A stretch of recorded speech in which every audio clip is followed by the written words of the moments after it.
दी जाएगी। मॉरिस फौरन इस काम के लिए राजी हुआ क्योंकि उसे लगा कि वहाँ उसे कोई ऐसा औजार मिल सकता है जिससे उसके भागने में काम आ सकता है। अगले दिन मॉरिस लिटमस से यहाँ से बचने का रास्ता पूछता है। लिटमस कहता है, अरे ये तो बहुत ही आसान है, हर सेल में एक एयर वेंट होता है, उसके जरिए तुम छत पर पहुंच सकते हो, वहाँ से शायद तुम बच पाओ। और मॉरिस की बातों पर मुस्कुराते हुए वहाँ से चला जाता है। तब डॉक मॉरिस को खबरदार कर देता है कि वुल्फ तुम्हारी तरफ आ रहा है। तभी वुल्फ मॉरिस पर चाकू से वार करने आता है। मॉरिस अपना कोट हाथ में लपेटकर उसके साथ लड़ने लग जाता है। इतने में एक गार्ड उसे रोकने आता है तो वुल्फ गार्ड पर भी चाकू से वार कर देता है। अब मामला बिगड़ जाता है और वॉच टावर का गार्ड शूट करने लगता है। तब जाकर मॉरिस और वुल्फ लड़ना बंद करते हैं। मॉरिस को पता नहीं था कि वॉच टावर पर भी एक गार्ड है। वो अब एक एक करके इस जेल की हर बात को नोटिस करने लग जाता है। मॉरिस और वुल्फ को गार्ड्स डी ब्लॉक में ले जाते हैं जहाँ रात भर कैदियों को अंधेरे में रखकर टॉर्चर किया जाता है। ये एक ऐसा सेल था जहाँ कोई भी कैदी नहीं जाना चाहता था। जाने से पहले वुल्फ मॉरिस को धमकाता है कि बेटा तेरी मौत तो मेरे हाथों होगी। उस रात मॉरिस को तरह तरह के टॉर्चर्स सहने पड़ जाते हैं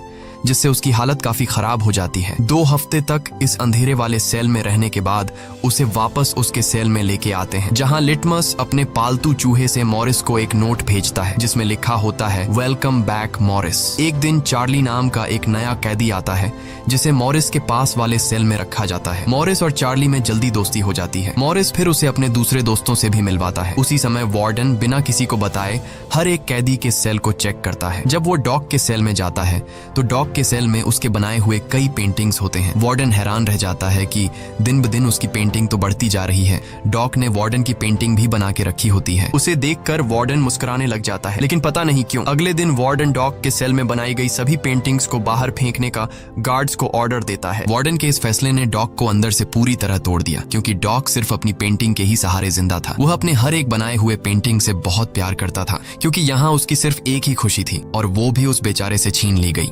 मॉरिस उसे समझाता है कि कोई बात नहीं, वो सिर्फ पेंटिंग ही तो थी, तुम और भी बना सकते हो। लेकिन डॉग इस सदमे से बाहर नहीं आ पा रहा था। अगले दिन उसे देखकर मॉरिस गार्ड से कहता है कि प्लीज डॉग पर नजर रखिए, वो बहुत ही परेशान दिख रहा है, कहीं वो खुद को नुकसान न पहुंचा ले। फिर गार्ड मॉरिस को कहता है तुम अपने काम से काम रखो। डॉग को भी मॉरिस के साथ कारपेंटर का काम दिया जाता है। तभी डॉग छुपकर मॉरिस की जेब में कुछ रख देता है। उसके बाद वो एक गार्ड को बुलाता है और कारपेंटरी के लिए दी गई कुल्हाड़ी से अपनी 3 उंगलियां काट लेता है और कहता है कि जिन उंगलियों से मैं पेंट नहीं कर सकता